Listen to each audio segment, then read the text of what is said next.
In this video, we'll take a quick look at the built-in function iter that creates an iterator object from an iterable data type. The iterator object will allow us to sequentially move through each item one at a time. So let's throw over to PyScripter and check it out. Let's recreate our list of countries. We'll set a countries variable to equal our square brackets, and we'll supply in Ireland, Jamaica, Norway, South Africa, and Chad. We'll hit enter, and we can see we have our countries list. We'll now create a variable called c_iter, and we'll set this equal to the iter function. We'll supply in our countries list into the built-in iter function and hit enter.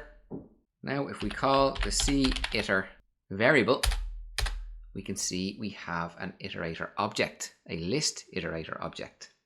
We can then use the built-in function next, supply in our iter object and hit enter, and we can see that Ireland was returned. Now that we've iterated over Ireland, it is no longer accessible to us in the iterator object. We cannot go backwards, we can only go forwards. I'm going to create a variable called country and set this to equal next and our c_iter and hit enter. Now when I print country, guess what country is going to be? Correct, Jamaica.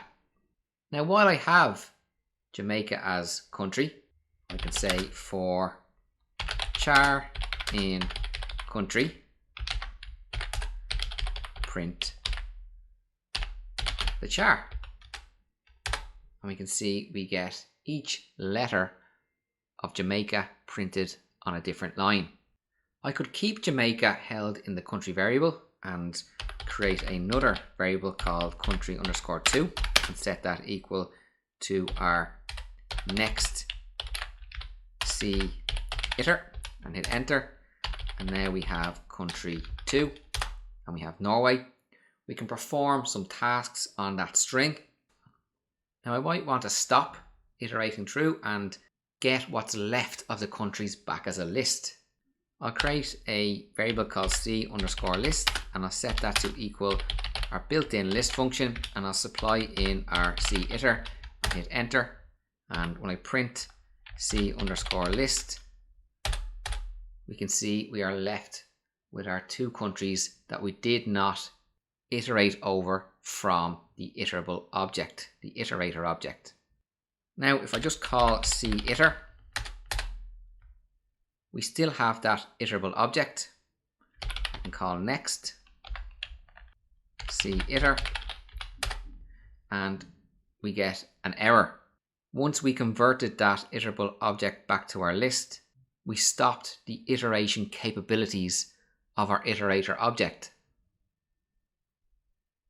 This was a brief video where we took a look at the built-in iter function. The built-in iter function turns an iterable into an iterator object.